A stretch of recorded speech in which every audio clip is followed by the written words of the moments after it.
Welcome all of you. Welcome to the Nyandeep's The Hindu Analysis. Today we are going to discuss about some important articles from the Hindu News. One is about the growth paradigm, meaning there is some article with respect to the economic growth and development and what is the true meaning of economic growth and development. Then there is some news article on the surrogacy rule. There is a change in surrogacy rules. Some amendments had been added. Although we know that there is a surrogacy regulation act already been passed in 2021 and came into effect from 2022, but there is some issues has been generated and that many petitions has been filed in the Supreme Court, and in that context government is tend to amend or intended to amend some rules. Then there is a west pushing. We already discussed about it that the rational dialogue is going on, and today there is a comment from the Minister of External Affairs that stating that west pushing the Russia closer to the China. We are going to look into the analysis of that perspective. Then there is one major article on Nordic and Baltic countries, but it is more of important from the prelims perspective, right? The region and the map surrounding it. So let's begin. These are the prelim specific. You can discuss about it, you can see about it. Then these are some news articles. You can take a screenshot of it and we will discuss one by one. Let's begin with the today's editorials. The changing growth paradigm, meaning here they state that India's economy is not healthy. The governor of RBI has said in an open letter to the finance minister, meaning RBI's governor said that more GDP does not improve the well-being of the citizens if it does not put more income in their pocket. They are saying that only increase in GDP does not going to help India to rise. We need to increase the income of the people, meaning we need to provide them employment. And this is the concern expressed by the RBI governor. Although they said that it is not the responsibility it is not the wrong policies of the Nirmala Sitharamanji alone. It has been since the liberalization has happened, that is LPG reforms has taken place, then and then themselves we have prioritized our growth in GDP terms only. Let's see what further they said.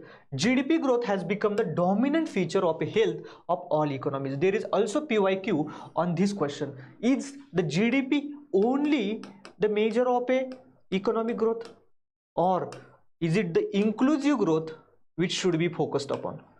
So the question is that the GDP is right measurement. Did the GDP increasing GDP means the growth is happening, or actually the inclusive growth is more important than the only GDP numbers? And hence he is saying that GDP growth remain the dominant measure.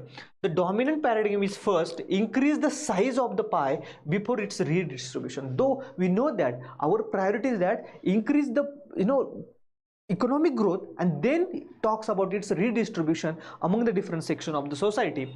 It has replaced the socialist model. When we introduced the LPG reform, it has replaced the socialistic model. Now this article said that the socialist model is talked about the lower level of strata.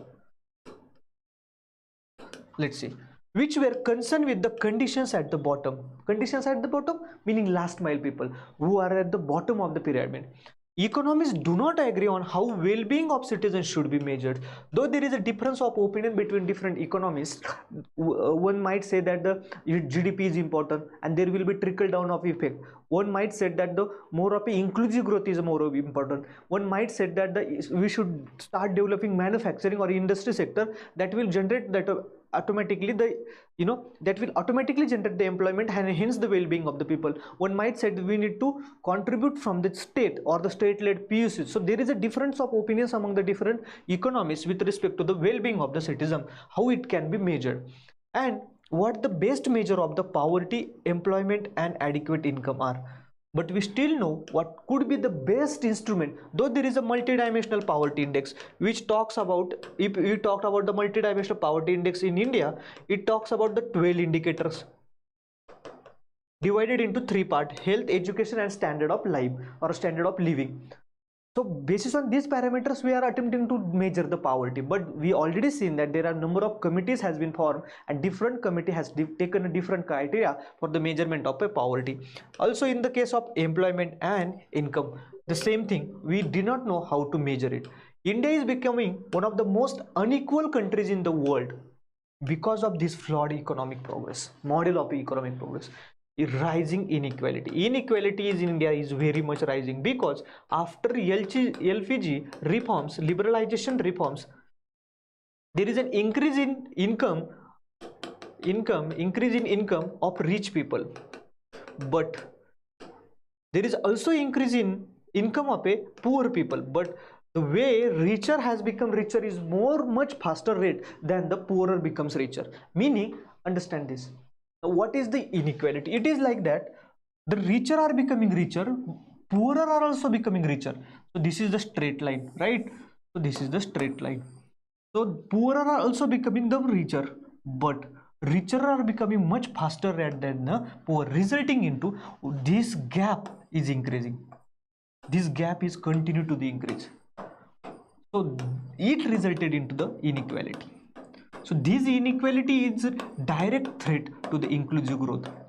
Direct threat to the inclusive growth, and hence the author is trying to say that we need to change our model of a development, at least model of a measurement of a progress of a growth of a economy. Next, all Indian governments since the liberalization of the economy in 1990 have focused on the GDP. GDP grew at a 7.2% per year in the last 10 years also. Under UPA rule, except the global financial crisis, and also 7.2 in the NDA rule, excluding the COVID period. There was no difference in a growth, but structural conditions that cause the inequitable growth have also not changed. Meaning, the article's author saying that we need to focus on the structural reforms, because they saying that the growth happened between the 2 years during the UPA period is also around 7%. Growth after that is also around the 7%, except 2 years, that 2018 global financial crisis, 2020 in the global pandemic crisis. But still, the structural things which need to be reformed, need to be grown, is been impacted, is been still stagnated. And what do you mean by structural things? For example, we all know there are 3 primary sectors of the economy: agriculture, then there is the industry, which we also called as a manufacturing, which was a secondary, okay, and third one is a service or a tertiary sector, service sector. Now it is expected that there is a disguised unemployment in agriculture sector, which should be absorbed by the manufacturing, so that the employment will be generated, because these are the labor intensive industries, and hence more of a employment generating factories. So these kind of employment will be absorbed here, and after that we will shift to the service sector. But what happened with respect to India, the structural problem is that we shift directly to the service sector and neglecting the manufacturing altogether, result into this is more of a revenue intensive sector, meaning we can generate more and more revenue, and hence the GDP is rising, but we are failed to create enough employment, and this structural flaw still remains. Though we have initiated many different programs like Make in India, Atmanirbhar Bharat program, and incentivizing the manufacturing industry, labor intensive industry, but still it is not working. This is the structural flaw remains, but we are continue to measure the Indian economic growth through the GDP terms, which service sector is actually boosting it. So that's what the structural flaw is. India must address the global climate crisis while growing its own economy to catch up with the developed countries. With the present model progress, India must use more fossil fuels to propel the economic growth. So they also talked about that India needs to use more and more fossil fuel, because it will ensure the proper growth, because in the race of becoming a sustainable, we are compromising our development. We need to focus on that and balance on that. This is what author is trying to suggest. Then he talk about that the fossil fuel and modern economy, the relation between the fossil fuel and the modern economy. Now let's see, this is carefully, this is important from the perspective of the environmental as well. So this is that there is one environmental scientist who has written some note. He analyzed the use of fossil fuel in the modern economy. Fossil fuels means petroleum based products, etc. They said that their fossil fuels are used in the production and distribution of 4 foundational materials. Those foundational materials which are the building blocks of any modern economy, all those 4 like fundamental materials are being built by with the help of fossil fuels. Let's say, for example, they said the steel. One is the steel, another is the concrete, Then there is a plastics, and last one is a food. Now consider, still you need for a basic industry and machineries, all kind of machineries. Then concrete is need for infrastructure development, right from the road, railways, even airport building, even any kind of residential housing projects for the poverty elevation, whatever you need a real estate, like the concrete. Plastics, everywhere there is a plastic, even in the food packaging there is a plastics, and plastics have substantial quantity of fossil fuels. What they are trying to say here, for example, require the steel and concrete required for buildings, roads, bridges, which provide the basic needs of habitation, transport. Steel is a backbone of most machinery. Plastics are formed from the fossil raw materials, fossil fuels, etc.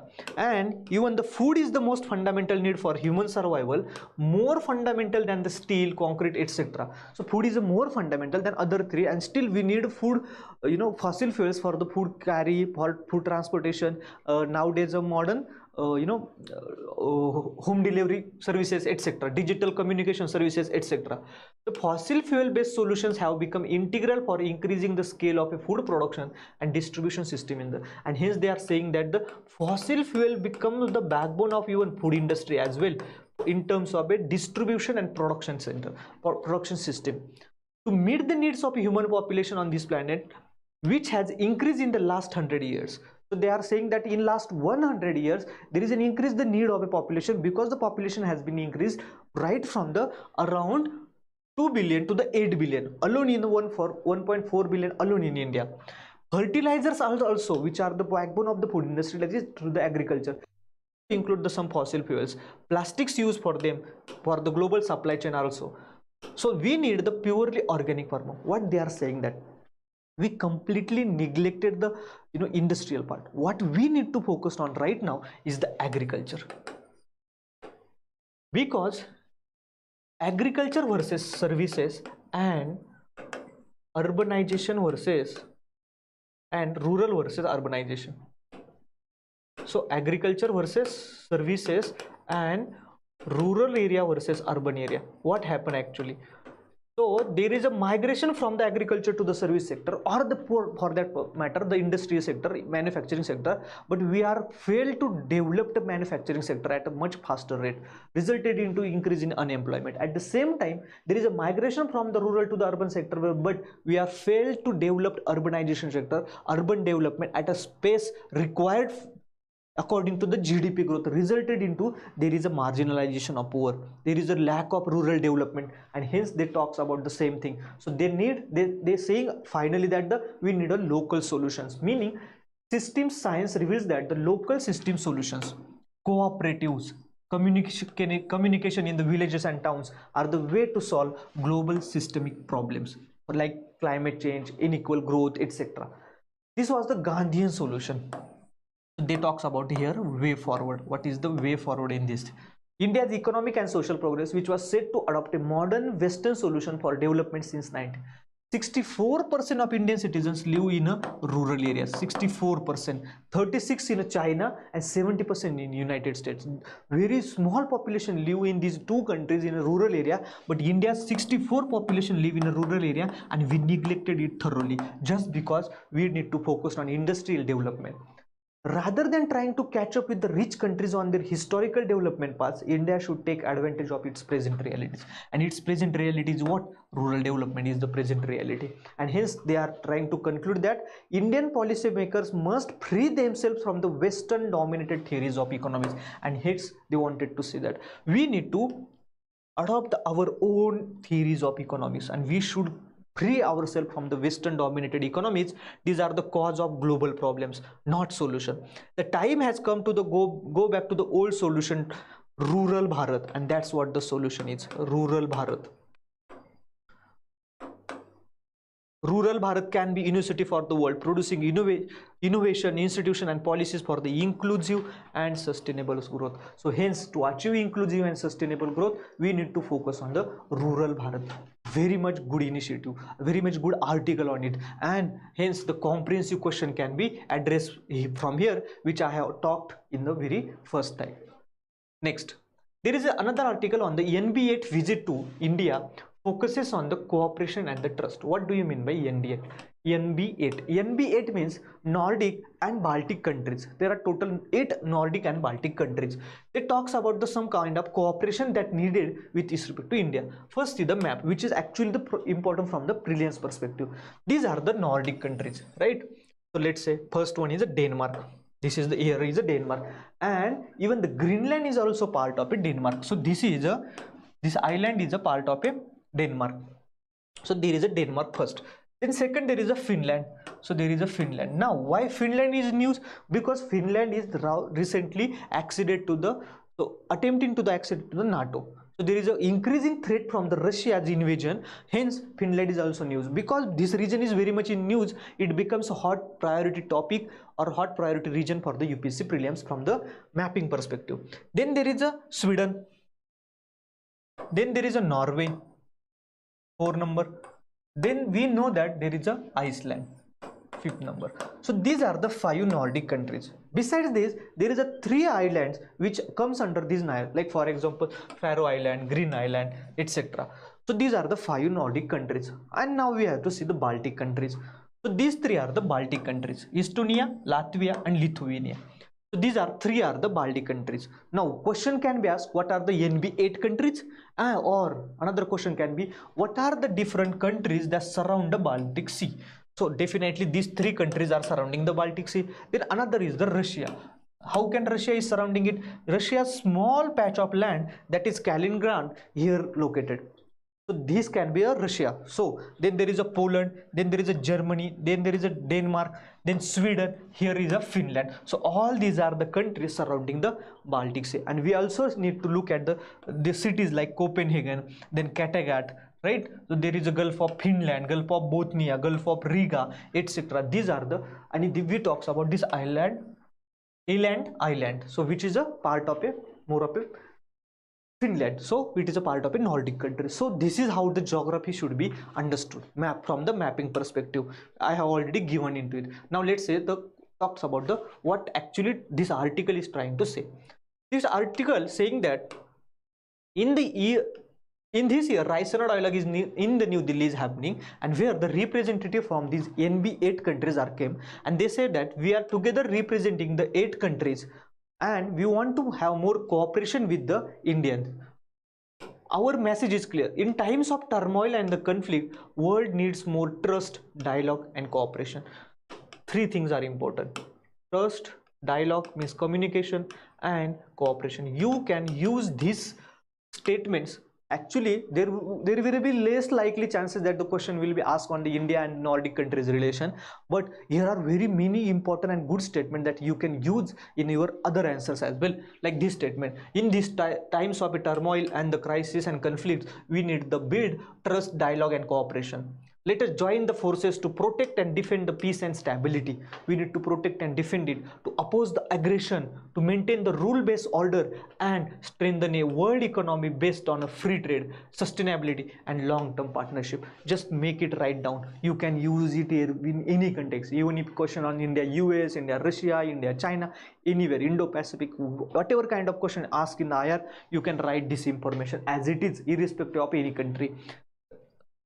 This is what the clever person or the smart person is using such kind of similar information in different type of questions.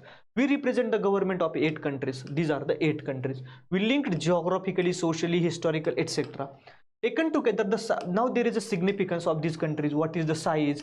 Okay, what G10 means, G20 means. It is in this spirit that we pursue very productive and deeply valued cooperation with the India. And they say here, saying that why they want the cooperation with India. Here they say their significance, what is their significance, and here they are trying to say that why they need a cooperation with India.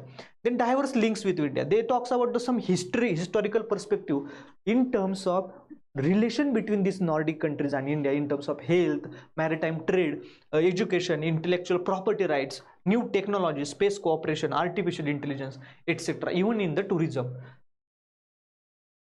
Now they're saying that in terms of a jointly India and Nordic countries are coming together in pursuit of a common goals. What are their common goals? Today, it is more essential than ever to work together. They saying that what is the importance of they need collaboration, why they need collaboration and cooperation together, right? Then they said Indian leadership as not least through the successfully concluded G20, but it is important for global security and prosperity. Now they some praising some India's good things, significance. They are praising about the India, what India is doing well, the impact of war against the Ukraine. Now they're saying that how this Ukraine war is impacting these Nordic and Baltic country in terms of increasing security risk, in terms of increasing migration risk, in terms of threatening the stability of the region. It talks about it, all these chapters. Upholding this principle, these are enshrined in the United Nations, Europe, the Indo-Pacific, elsewhere, and ensuring accountability of the crimes committed. And hence they demanding for the accountability by the Russian side for the crimes they have committed against these countries and the peoples. And they suggest some peace formula for it. It is clear that now just yesterday or day after yesterday, day before yesterday, there has been a complete of 2 years where the Russia has started invading the Ukraine. 2 years. It is clear that Russia has totally underestimated the Ukraine as well as support and determination of international community. They are again trying to say that Russia is failed to attain its objective just because of Ukraine stand up against the Russia, and there is a international community support behind the Ukraine, and hence Russia is unable to win it. And that's all this article is about. Then there is a next article. Then there is a small news piece coming in the newspaper with respect to the India's stand on a data transfer. At WTO hooks the semiconductor industry giants. Between 26 to 29 there is a WTO meet is happening, and in this WTO meet there are some concerns. For example, let's say first what news article says, and then we will move to some basics of the WTO meet. The global consortium of a semiconductor industry, which is known as the World Semiconductor Council, WSC, is planned to push for the duties on the cross-border digital e-commerce and data transfer at the upcoming global trade meeting. Now what's the reason is actually understood one thing. So in WTO there is some duties need to be imported on a cross-border flow of a data and digital commerce. Now this negotiation starts even during the Uruguay round or the Doha round, but there has been moratorium, meaning it has been halted, saying that until the end of 2024 there will be some agreement between all the countries, and after the 2024 this halt will be eliminated. So meaning after 2024, end of the 2024, any country can impose duties. Duties means taxes, import taxes or the export taxes.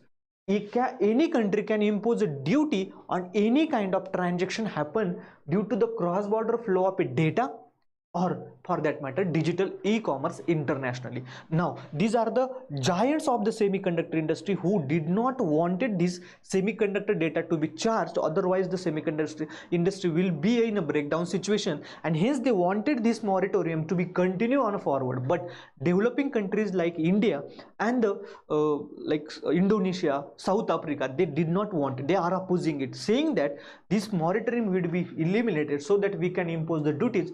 Hence, the income arising from these duties or these taxes will ensure that there is a breach of the development gap between the developing and the development worlds. So there is a need to reduce down this development gap, and hence this is the dispute in the WTO, which is likely to be taken in the next 2-3 days. Now let's see what actually article is talking about. Ministers from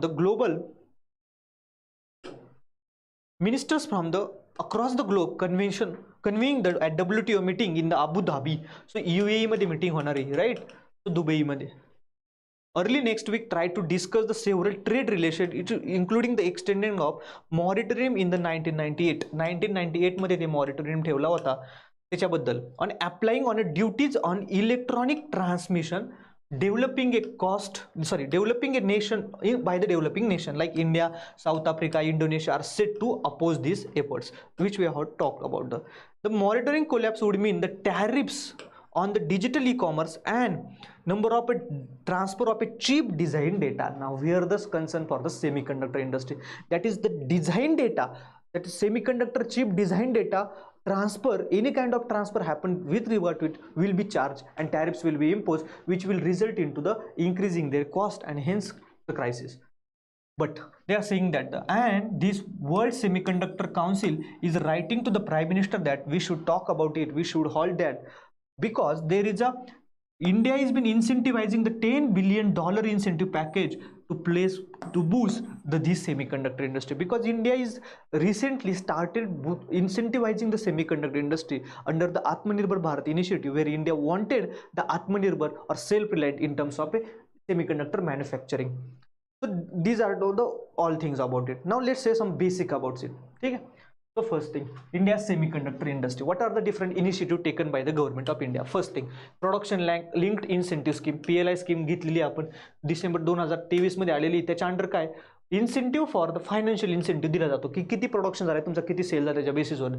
setting up and expanding semiconductor fabrication units, that is fabrication units and display fabs in India. So semiconductor display and fabrication units setup करण्यासाठी incentivize दिलं जाईल. Then semiconductor mission which targeting that investment of $10 billion January 2023 मध्ये आलेले. Then skill development programs with respect to the semiconductor development and then relaxation of import duties. Import duties will be relaxed somewhat.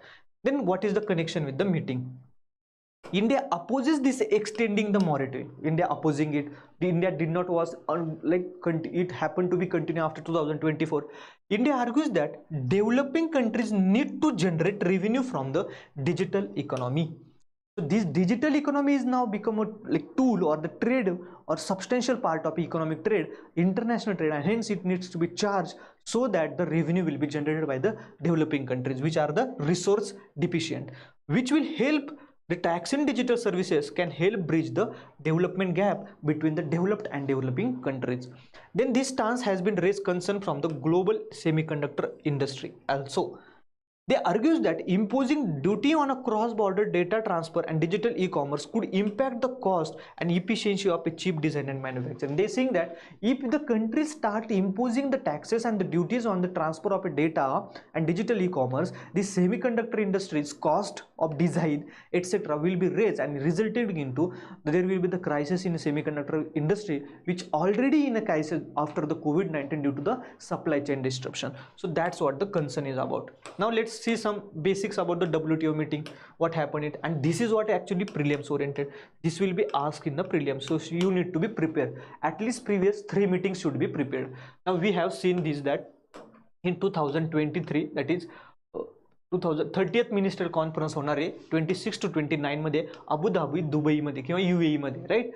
तो त्याची theme काय, मग इथं की issues काय असणार आहे, एक्सटेंडिंग दिस मॉरिटोरियम जे आता आपण बोललो ते, दुसरं फूड सिक्युरिटी आणि ॲग्रिकल्चरवरती जो पीस क्लॉज आहे त्याच्यावर डिस्कस करणे, फिशरी सबसिडी जी लास्ट टाइम आली त्याच्यावरती निगोशिएशन चालू ठेवणे, देन ई कॉमर्स रूल्सबद्दल नवीन WTO फ्रेमवर्क बनवायचं चाललेले त्याच्यावर निगोशिएशन चालवणे, आणि इंडस्ट्रियल सबसिडीज म्हणजे इंडस्ट्रीसाठी आणि एक्सपोर्ट ओरिएंटेड ज्या सबसिडीज आहे त्या एलिमिनेट करण्यासाठी प्रयत्न करणे. त्यानंतर investor state dispute settlement, this is new emerging issue, that is the investment should be protected and state if dispute happens, what could be the mechanism for this dispute settlement. There is a negotiation going on this. These are the main agenda for the WTO meet, and these are the issues. See, in the economy from the prelims perspective, the more important things are the what different types of keywords and the concept they have been asking, and these keywords and concept from the economy are been the news many times with respect to the WTO agenda.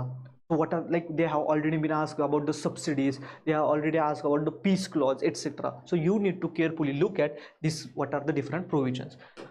In the last meeting which happened in 2020, supposed to be happened in 2020 but happened in 2023 because of COVID. Actually in this, the strengthening the multilateral trading system is the theme. The similar theme is here also. Multilateral trading means multiple nations should be come together and happily trade together so that the world prosperity will be ensured. Then there is a new trade and environment committee has been set up last time. Then this last time also discussion goes on about this moratorium. Then there is a progress on the fishery subsidy negotiation, because they have been arrived at some form of a negotiation and the fishery agreement has been come into the picture. See the detail about this agreement in your preparation. There is going to be a question asked on this fishery subsidy in the prelims or in the mains. At least in the prelims or the mains there will be one question you can expect from these fishery subsidies. Then there is a, before that in 2017 there is a ministerial conference which happens in Buenos Aires in Argentina. Okay, which talks about the no major agreement has been come, but there is a negotiation going on with respect to the industrial subsidies. And similarly the before that 2015 मध्ये ministerial conference झाली होती Nairobi Kenya या ठिकाणी. ठीक आहे, that's all about this basic. Then there is a next very much important news article, news piece on the centers amending the surrogacy rule. Now you have to understand one thing, what is actually issue here.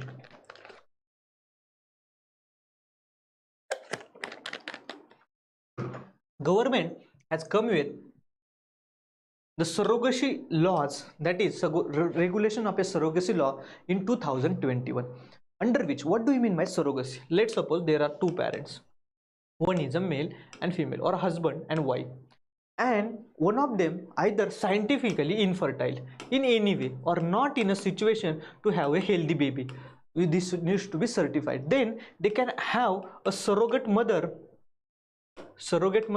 which will help them to have a baby for them, and this baby will be a legal child of this couple. So this is what the actually surrogacy mean. You need to, you want to clear the concept, first clear it in your classroom courses, etc. We cannot explain. I am assuming that you know the surrogacy way, but we will discuss here that what are the different provisions that Surrogacy Act has and what are their concerns, and hence what is the now concerns and amendment are related to. First thing, this regulation act comes in 2021, which only permits the altruistic surrogacy. Altruistic means without any commercial motive behind it. For example, only close relatives like sisters, sister-in-law, daughters, nieces, daughter-in-law can be a surrogate mother. Third person can be among the relatives only, without receiving any payment or other benefit. They cannot receive, because it is not a commercial, it is altruistic. Altruistic means with the passion for some things, without expecting anything in return. They are doing for the charity, right?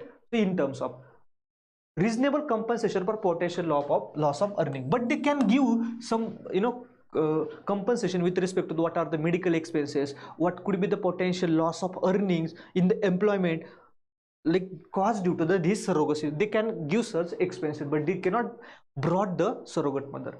Then next, what are the eligibility criteria? Who could apply for the surrogacy?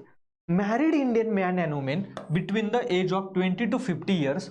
Then there should be, they can be applied for the surrogacy. Then there should be a proven infertility, meaning medical practitioners or hospital or doctor should certify that there is an infertility at least between the one of them. Then and they can apply. Otherwise, if they are both are fertile, then they need to have their own baby by themselves. No previous biological, adopted or surrogate child. So they should not have earlier their surrogate child, because otherwise it will become their business. So they will not be eligible if they have already won a surrogate or adopted or biological child. This is for those people who do not have any child. They wanted some child for their next generation, for their happiness, for their emotional balancing, etc. They want that happiness of being a parent. For them only this kind of method has been developed. Now who can be a surrogate mother? There is a eligibility criteria for surrogate mother of a child, or she should have, the surrogate mother should have her own child, because or otherwise if any complications happen and resulting into the loss of fertility or loss anything with respect to the biological body, so happens that she will be unable to produce more childs, then it will impact his own mental health and bodily health as well. So he should have her own child, then she should be medically fit. Doctors need to certify that these are the eligible conditions. How this become the issue? Understanding. Let's suppose one single mother wanted to have a child for her own emotional support. Now there is a provision for adoption of it. You can adopt it, but you cannot surrogate for it, right? So that's where the concern is, and many single women are applied have given the petition in the Supreme Court asking for the clarification, and Supreme Court directing the government that you should clarify on that, and hence the amendments. Then there is a prohibition. Government has strictly prohibited the commercial surrogacy, that is payment for the surrogacy. Then foreign intended couples and single people, government has prohibited single people to having go for surrogacy, because if you want a child you have to marry it formally. Then there is a foreign intended, there can be exploitation by the foreigners, so hence foreign intended couple has been banned. Then there is a sex selection, you cannot go for a sex selection in a surrogate mother, you cannot, otherwise you will only talk about the son meta preferences. Then exploitation of surrogate mother has been prohibited. The recent amendments with respect to the gametes. Now what is the amendment? Previously only the intended couple's gametes could be used. Now in specific cases donor gametes may be allowed. What do you mean by gametes? Gametes are the sex cells, right?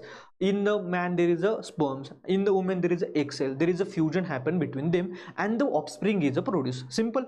Now earlier what is that, if these are the two husband and wife, so only their gamete will be used in a surrogate mother.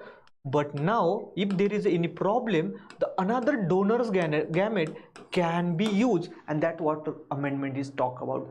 So third persons, but this person should be unknown, like wiki donor, you know that the sperms donate, so this can be donated, that is zygote, sorry, the gametes, that is cells, sex cells can be donated externally if there is a infertility, etc.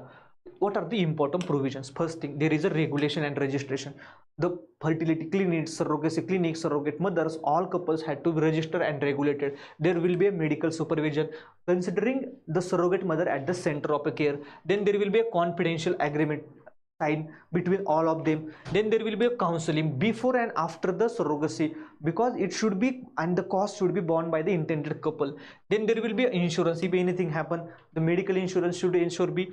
Then there is a criticism. What is criticism? Criticism is about the same sex people, they cannot have their surrogate mother because of it is prohibited from the single individual. Then restricting surrogacy to the close relative limits the options. If close relatives are said no, then you do not have any option, right? Then the lack of provision for commercial surrogacy. There is a strictly ban on commercial surrogacy, meaning the illegal surrogacy can happen unregulated. You know that whenever there is a prohibition or directly ban on it, there is a unregulated. For example, Gujarat or Bihar banned alcohol. We know that all the kinds of irregular, like unregulated and the illegal use of alcohol is been going on, so there will be unregulated. And hence overall Surrogacy Regulation Act aims to address the ethical concern and prevent the exploitation in surrogacy while ensuring the safe practices on well-being of the surrogate mother. So they want to ensure the ethical practices as well as the save the surrogate mother from the exploitation. This is what the surrogacy rules and amendments talk about. And here the news article talks about that the many petitions have been filed in the Supreme Court regarding it, and hence government is intended to show some response to the it and wants to stop the exploitation of the surrogate mother and wanted to some have amendment. And hence in February 2024 government has shown some intention regarding the amendment of the rules, which will we have to wait until the 15th March. The next topic is about West pushing closer to the China. Meaning what? Understand one thing, very simple terms, I will explain it, the analysis behind it. Look at the India-China relation. There is a very well cooperation is going on. Now there is an increasing Cold War fight between the USA and the China.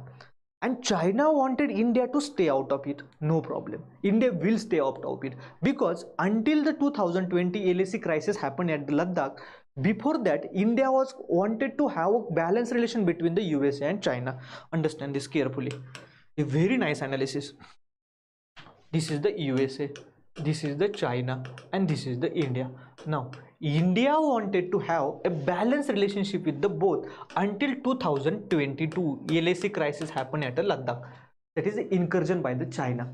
Until then India is acting as a balancer between them. India is not taking the clear sides from the any one sides, resulting into, but actually what happened, China intruded into the India happening LAC crisis, resulting into China pushed the India towards the more US. And after that, India outrightly spoken against the China. India started taking the sides of the, international countries and scholars started, believing the fact that India is now in the US's block.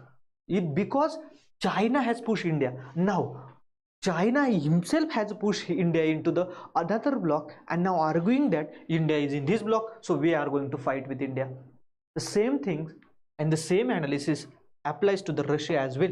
What is India trying to say, or Minister External Affairs Jaishankar is trying to say that actually there is a cold war between the USA and Russia in a Cold War period, and now the new Cold War is between the USA and the China, right? Now there is a rivalry between the Russia and the China in the past, because they have the history, because they are the neighbors, and neighbors are the natural enemies, so they have this history.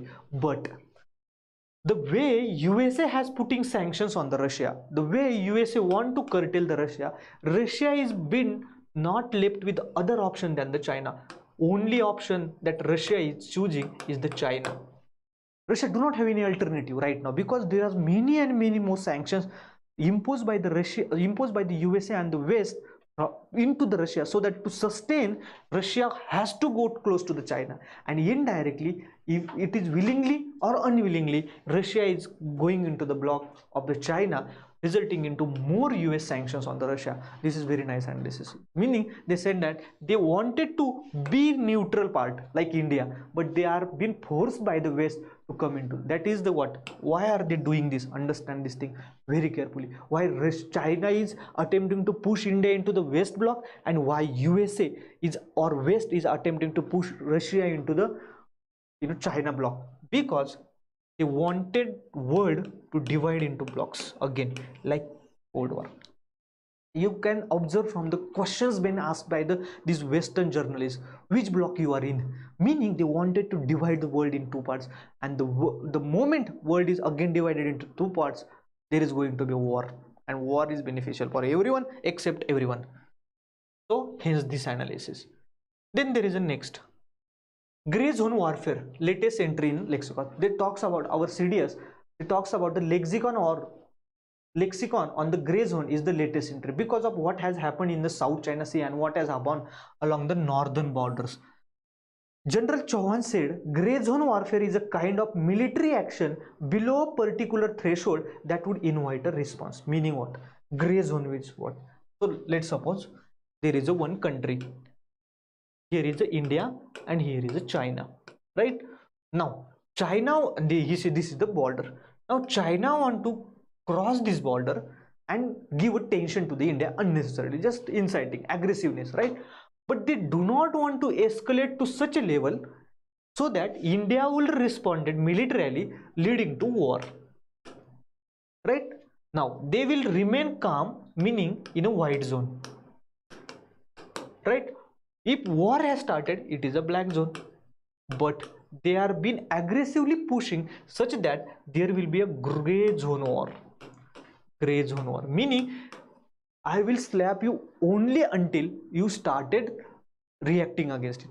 The moment I observe that after this threshold you are gonna react militarily, I'm going to stop there myself and saying that let's have a talk, and 21 rounds of meeting has been happened between India and the China, solve these conflicts. Why they initiated initially? This is the gray zone conflict, which referred by our CDS Chauhan, General Chauhan, and that's all about it. So they have just explained what they mean by whatever I have explained already. Next, there is one article coming every day, right? Yesterday there is article that saying about 100 Indians recruited as a Russian army helpers. The day before that article is that PUBG, but in real life. And now today article, Delhi approaches Moscow for early discharge of Indian army helpers. Now understand what happened. There is ethical concern. This is topics is all about the ethics. There is no GS 1 2 3. This is the ethics. What actually happened?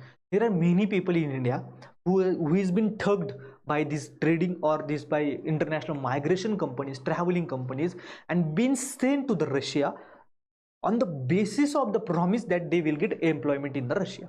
Now they are been paying money and they are being sent to the Russia. Once they reach to the Russia, they are being said that you will be get a job such that army helper. You have to just help the army and the army will fight there by their own. You are not going to recruit as a soldier. But many are been after the signing the contract, many soldiers from the India, many persons from the Indians has been deployed into the war zone area and been trained by the Russians, because they said that they confiscate their passport, visa, etc. They said that you have the contract, otherwise you will be in jail, etc., etc. So there is an ethical issue, that is it legal that the another person from another country, just because the sake of employment, will ready to fight and give his death for the another country. Until now it is for our own sake, protection of our own motherland, but it is now become business, it is become now a industry, that is warfare industry. Is it ethical to have such an industry which is resulting into the human rights violation? It is against an ethical norms of the rights of life, etc. And that's what they are talking about. Meaning, let's say if what it said PUBG, but in real life PUBG means the four friends gathered together and started fighting against the other four enemies. They don't know which from which sector or from which background, from which area the four people coming. So that's the PUBG in a game. Now PUBG in a real life, so one person from India, one person, even the Pakistanis are involved in it, very much amount of Pakistan, even Afghanistani soldiers are fighting for the Russia, even the European some form of soldiers are fighting for the Russia. Russia has been recruiting such kind of army helper across the world, even African countries also. So all these kinds of PUBG army is coming together in the Russia, making their own team and fighting against the Ukraine. And the similar thing happened from the Ukraine side as well, but smaller amount. And that's what the concern is about. And hence the Delhi means the India approaches to the Moscow means Russia, saying that you should not indulge into such practices, at least with respect to the India. That's all I do. Next question. Next question is about the CS2, the Armenia. There is a fight between the Armenia and the Azerbaijan with respect to the Nagorno-Karabakh region, and in that context, Armenia is a part of a CSTO, means Collective Security Treaty Organization. This is the treaty organization similar to the NATO, but CS2 is with respect to the Russia, and its members are Armenia, Belarus, Kazakhstan, Kyrgyzstan, Russia, that is de facto leader, and Tajikistan. They all have come together the way, because they are the earlier part of a USSR. They are come together saying that we will collectively defend each other, we will have a peacekeeping operation if there is a conflict going on, and there will be a joint military exercises, and membership will be limited, will not be expansion, because NATO will be then angry.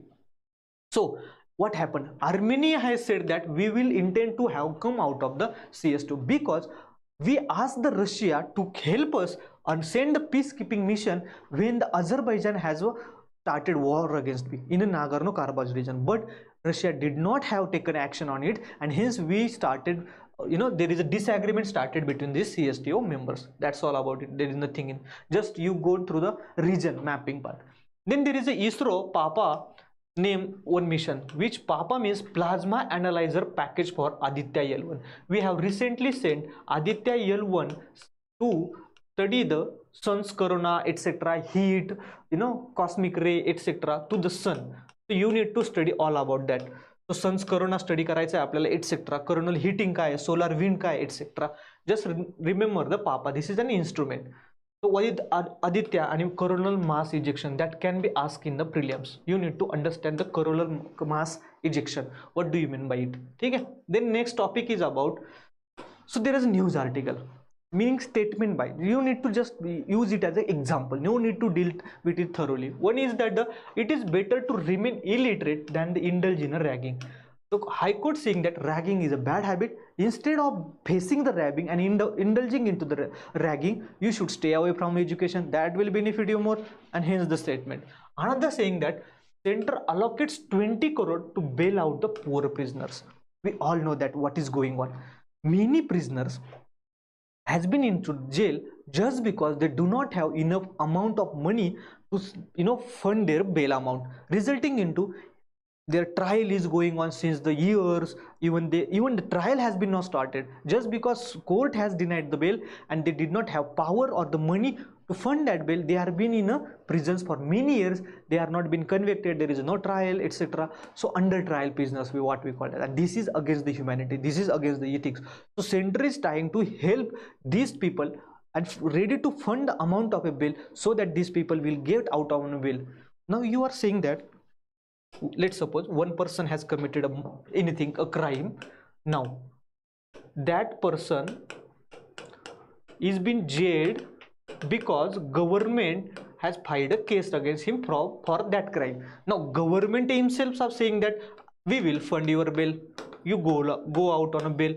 This is the contradiction. Looks like it so, but it is not, because actually there is an overcrowding in a jail. If that person remains in a jail, anyway government has to spend for his livelihood, meaning government has to take care of his food habits, its clothes, its daily routine, and the prison employee, the infrastructure and administration and all that factor. Instead of government saying we are already overcrowded jail, just go out on a bill, we are ready to fund your bill. So Pune has small amount of petty crimes, that kind of do you think that the rape criminals, murder criminals are getting out bail on it? No, there are petty criminals, so there is nothing harm in bailing out, because it will preserve their right to life. And the last one, there will be a trice order that's saying that when some person, unknown person, calls onto the another number, instead of number your name should be appear, or the name of a person that has that on the basis of which that number is been registered with, that should be in your caller ID. And here is this demand for the sixth schedule by the Ladakh. So Sonam Wangchuk says that he will fast unto the death if center fails to give the sixth schedule. What do you mean by sixth schedule? We will discuss in a next session, but just remember, and you can go through it once, but because it is very important from the previous perspective. It talks about the special autonomous region for these Assam, Meghalaya, Manipur and Tripura. Okay, so we will discuss about the sixth schedule in a later, or we have already gone through it. Just see it. I will leave you to take a screenshot of this and just read it. It will be enough for you. That's all for today. Thank you.